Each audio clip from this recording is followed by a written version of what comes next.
ကဘာကြီးကအလွန်ထူးဆန်းတဲ့ကဘာတစ်ခုပါဒီနေရာမှာတော့အသက်9နှစ်အရွယ်မိန်းကလေးတစ်ယောက်ကအမေဖြစ်နေခဲ့ပါတယ်မနက်စောကြီးအိယာနိုးလာတာနဲ့တအိမ်လုံးကိုတန်ရှင်းရေးလုပ်ပြီးမိဖို့ချောင်းထဲဝင်ကမနက်စာကိုအလောတကြီးချက်ပြုတ်ပါတော့တယ်တိတ်မကြခင်မှာပဲအရသာရှိတဲ့မနက်စာတွေအစင်သစ်ဖြစ်သွားတဲ့စပွဲပေါ်မှာစပွဲခင်းကိုခင်းပြီးမိုးလောင်နီဟင်းချိုတပကံကိုတင်လိုက်ပါတယ်ဒါပေမဲ့နောက်ပြန်လှည့်ကြည့်လိုက်တဲ့အခါအိုးတွေကဟင်းချိုတွေကရုတ်တရက်ပြက်ကွယ်သွားခဲ့ပါတယ်မိန်းကလေးလည်းဘာဖြစ်သွားမှမသိပဲအားတင်နေခဲ့တယ်အဲ့ဒီအချိန်မှာပဲတကားခောက်တန်ကြလာပြီးအိမ်ကကောင်လေးပြန်ရောက်လာပါတယ်ဟင်းချိုကိုတိတ်တဆိတ်ယူတောက်သွားတဲ့သူကလည်းသူပဲဖြစ်နေခဲ့တယ်မိန်းကလေးကအကြက်တစ်ခုရသွားပြီးစေးရည်တံကိုယူကကောင်လေးရဲ့မျက်နှာပေါ်မှာနှကမ်းမွေးလေးဆွဲပေးလိုက်တဲ့ချက်ချင်းပဲကောင်လေးဟာလူကြီးတစ်ယောက်လိုပိုပြီးရင့်ကျက်သွားတယ်လို့ဖြစ်သွားပါတယ်ပြီးတော့နှစ်ယောက်သားစပွဲမှာထိုင်ပြီးစားတောက်ကြတယ်ဒါပေမဲ့ပထမတစ်စုံစားလိုက်တာနဲ့ကောင်လေးကအစားအစာကိုချက်ချင်းထွေးထုတ်လိုက်ပြီးအရန်ဒေါသထွက်သွားတဲ့စပွဲပေါ်ကအစားအစာတွေကိုလည်းအကုန်လုံးရိုက်ချလိုက်ပါတယ်မိန်းကလေးကကြောက်လန့်ပြီးတကိုယ်လုံးတုန်နေခဲ့တယ်အဲ့ဒီအချိန်မှာဘေးမှာလဲလျောင်းနေတဲ့ကလေးငယ်ကငိုတန်ထွက်လာတယ်အဲ့ဒါကိုကြားတော့ကောင်လေးကပိုပြီးဒေါသထွက်သွားပြီးကလေးစီကိုရှောက်လာပါတယ်မိန်းကလေးကကလေးကိုအမြန်ပွေ့ချလိုက်တယ်အဲ့ဒီမြင်ကွင်းကိုမြင်တော့ကောင်လေးကပိုပြီးစိတ်ဆိုးသွားပြီးမိန်းကလေးစီကိုဒေါသတကြီးရှောက်လာတယ်ကြောက်လန့်လုံးနဲ့မိန်းကလေးကမျက်ရည်တွေကျလာပြီးတဖြည်းဖြည်းနောက်ဆုတ်နေခဲ့တယ်အဲ့ဒီအချိန်မှာပဲအဝေးကနေကောင်လေးကိုတယောက်ယောက်ကလှမ်းခေါ်လိုက်တယ်သူ့ဖေကညစာစားဖို့အိမ်ပြန်လာခိုင်းနေတာဖြစ်ပါတယ်မပြန်ခင်မိန်းကလေးကကောင်လေးရဲ့မျက်နှာပေါ်ကဆွဲထားတဲ့နှကမ်းမွေးတူကို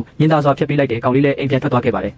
အခုတော့အိမ်ထဲမှာမိန်းကလေးနဲ့ကလေးငယ်လေးပဲကြံခဲ့တယ်မိန်းကလေးကကလေးကိုချစ်ခင်စွာကစားပေးရင်းကလေးရဲ့မျက်နှာပေါ်မှာအပြုံးလေးပေါ်လာစေခဲ့ပါတယ်ကြည့်ရှုသူများအားလုံးစိတ်နှလုံးရှင်လန်းကြပါစေကာတွန်းစကားကောင်းများကြည့်ရှုခြင်းပါက like and follow လုပ်သွားပေးကြပါနော်